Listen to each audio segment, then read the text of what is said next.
मैं कभी कभी कहता हूँ, प्रधानमंत्री जी ने कहा कि कचरे के लिए झगड़ा होना चाहिए, कचरे में वैल्यू क्रिएट करो।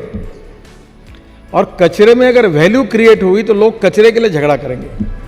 केवल टॉयलेट का पानी बेचकर हमको 78 करोड़ मिल रहे हैं। Appropriate technology and appropriate leadership अगर होगी तो कचरे से भी सोना बन सकता है। कि आपके पास अगर टेक्नोलॉजी है, आपके पास दिमाग है, आपके पास विजन है, आपके पास आउट ऑफ बॉक्स विचार करने की ताकत है, तो पैसे वगैरह की कोई जरूरत नहीं है।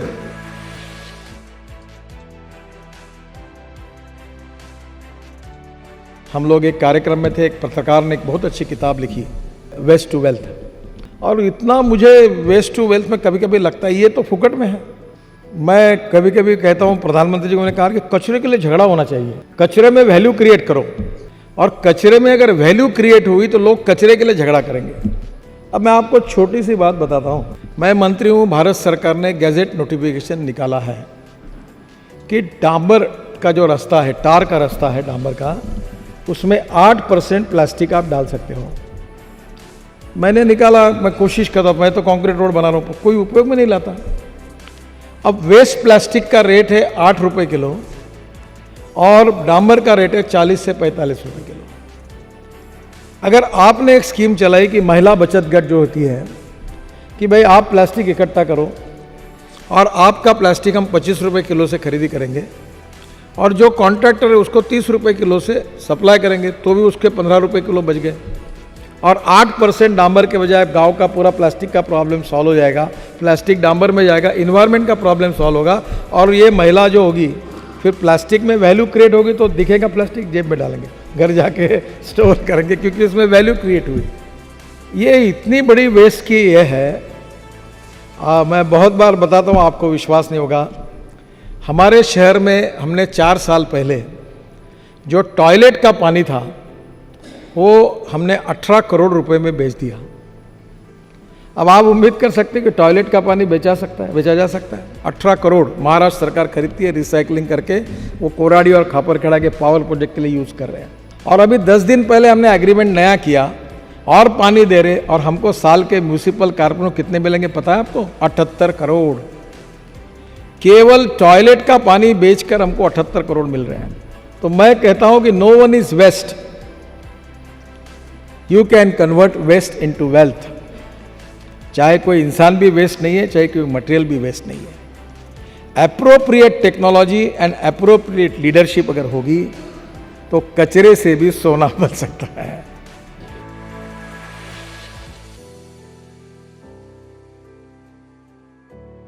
अभी मैं आपको अनुरोध करूंगा, यहाँ उत्तर प्रदेश के बहुत से, बिहार के, झारखंड के विधायक होंगे।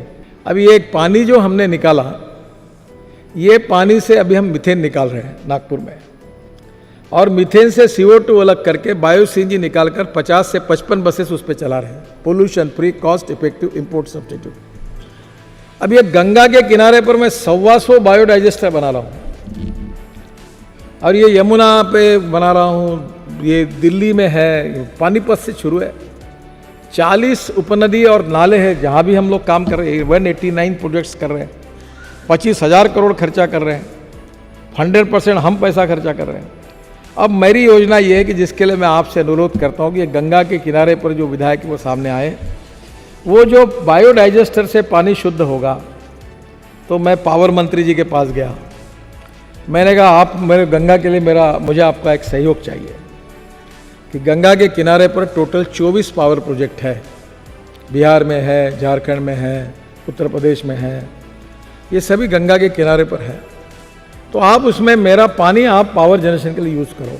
गंगा का सीवेज वाटर मैं अच्छा करके आपको देता हूँ। ये पाइपलाइन से पहुँचा तो 1 पैसा शायद बिजली महंगी होगी, पर शायद सस्ता भी हो सकता है।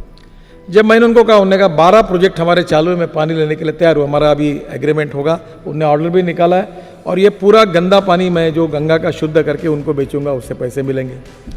फिर मैं रेलवे मिनिस्ट्री के पास गया, मतलब आपकी जो गंगा के किनारे पर रेलवे स्टेशन है, जो गाड़ियाँ जाती हो धोते हो, तो गाड़ी धोने के लिए हमारा पानी यूज़ करो, आप खरीद लो तो उससे पैसे मिलेंगे।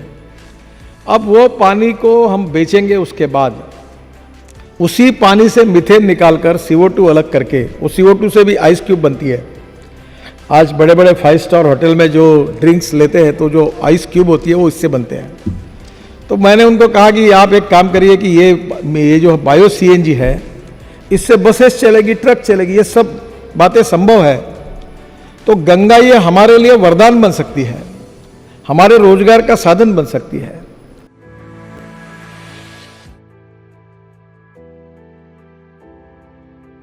अभी मैं परसों टुटीकोरिन गया था तमिलनाडु में, और मैं सोच रहा था कि इतना धूप थी, पानी नहीं है, सब लोग अस्वस्थ हो रहे थे।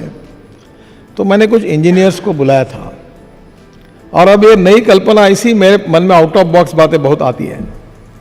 तो मैंने उनको कहा कि ये जो चेन्नई में आप पीने का पानी दे रहे हैं, जिसका डिसैलिनेशन कर रहे हैं, ये कॉस्ट कितनी आती है? तो उन्होंने कहा सर अब टेक्नोलॉजी बहुत सस्ती हो गई है। बहुत खिंचातानी करके उन्होंने मुझे कहा कि 5 पैसे पर लीटर अच्छा शुद्ध स्वच्छ जल मिल सकता है। अब मैंने कहा इसको समुद्र में हम अगर सोलर एनर्जी पर अगर ये सिस्टम चलाएंगे तो बोले और पैसे कम हो सकते हैं। अब मैं स्टडी कर रहा हूँ कि डैम बनाकर बरसात का पानी रोककर वो पानी पीने के लिए देने के बजाय और खेती के लिए देने के बजाय जो 7,500 किलोमीटर का समुद्र किनारा है वहाँ सोलर से पानी तैयार करना, पानी डिसैलिनेशन करना, और वो पानी पीने के लिए और खेती के लिए अगर यूज़ किया जाए तो क्या वो पानी अपने को पुरा सकता है क्या? अभी उसका रिसर्च शुरू किया है। अगर ये किया तो बंगाल से लेकर उड़ीसा से लेकर तमिलनाडु से लेकर हम कर्नाटक के पार्ट में अनेक जगह पर पीने के पानी का समुद्र में डिसैलिनेशन करके कर सकते हैं। और इसलिए ऐसी अनेक बातें जो टेक्नोलॉजी के कारण बदली हुई, जिससे आपके क्षेत्र का जीवन सुसही हो सकता है। अभी एक कचरे के बारे में, मेरे घर पे यहाँ एक मशीन है, तो मैं रोज़ सुबह देखता था कि जो पत्तियाँ गिरती थी उसको जला देते थे। तो एक छोटा मशीन है, तो मैं रोज़ उसमें वो सब पट्टिया वाले ट्रक वालों को कहा कि मेरे घर पे ला के दो, और उसका बायो फर्टिलाइजर तैयार होता है। और आपको ताज्जुब होगा, हमारे महात्मा गांधी जी जो कहते थे कि ग्रामीण क्षेत्र में हम बहुत प्रयोग कर सकते हैं। तो हमारे गिरिराज सिंह मंत्री है, मैं उनके विभाग में एक वर्धा में एक इंस्टीट्यूट है, महात्मा गांधी विज्ञान इंस्टीट्यूट, मैं वहाँ गया था और उनने मुझे एक बॉटल भेज दी, उसमें एमिनो एसिड था। तो मैंने उनको कहा कि ये एमिनो एसिड जो है ये क्या है? ये बोले प्लांट बूस्टर है। वो लाकर मैंने हमारे खेती पे मेरी पत्नी ने यूज़ किया, इतना कि 25-30% ग्रोथ मिल गई। तो मुझे लगा किसान आत्महत्या कर रहे हैं, उनका फ़ायदा होगा, ये तो बहुत सस्ता सोल्यूशन है। तो मुझे लगा इसमें राजनीति भी होगी कि नागपुर में जो हेयर कटिंग सलून और ब्यूटी पार्लर वाले हैं उनके 50 रुपये किलो में अगर बाल खरीदी करूँगा तो उनको भी ज़रा अच्छा लगेगा कि वो फेंक देते थे।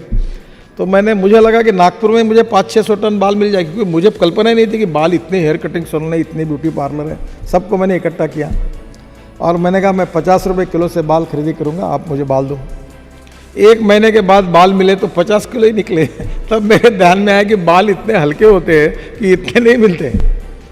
अब आपको ताज्जुब होगा, मैं 5 ट्रक बाल तिरुपति से खरीदता हूँ और वो पूरा एमिनो एसिड बनता है।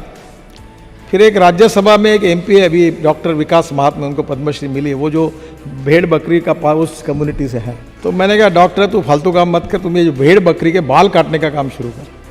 तो उन्होंने चालू किया, तो उन्होंने अभी मुझे 3 टन बाल ला के दिए बकरियों के काट के। तो गांव के लड़के उतने होशियार है कि उन्होंने कुत्ते के बाल, बैलों के बाल, भैंसों के बाल काटना शुरू किया, उससे भी एमिनो एसिड बनता है।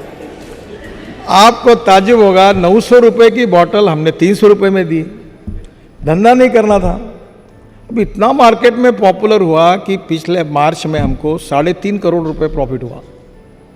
अब वो एमिनो एसिड जो था उसके माइक्रोन्यूट्रिएंट्स बना रहे, उसके लेबोरेटरी तैयार की, और वो करते करते हमारे यहाँ ऐसे आप जैसे तरुण लोग काम करते थे। तो उन्होंने कहा कि ये जो बायो फर्टिलाइजर हम तैयार करें प्रेस मड से, प्रेस मड और स्पेंट वॉश जो शुगर मिल में आता है, इसमें एमिनो एसिड डालो, इसकी NPK वैल्यू बढ़ेगी। तो उन्होंने एमिनो एसिड बना के वो खाद अच्छा तैयार किया। तो किसी को तो भी ध्यान में है कि दुबई के सरकार को ये खाद चाहिए, तो उसने भी 1 किलो बैग को ठप्पा मार के सर्टिफिकेट दे के बेच दिया, पता भी नहीं किसी को। दुबई के सरकार का लेटर आया कि आपका खाद अप्रूव हुआ। बाद में पता लगा कि सबसे अच्छा वही खाद था, और 180 करोड़ रुपए का ऑर्डर मिला। और अभी बाल कम पड़ रहे हैं, अभी वो पूरा एक्सपोर्ट हो रहा है।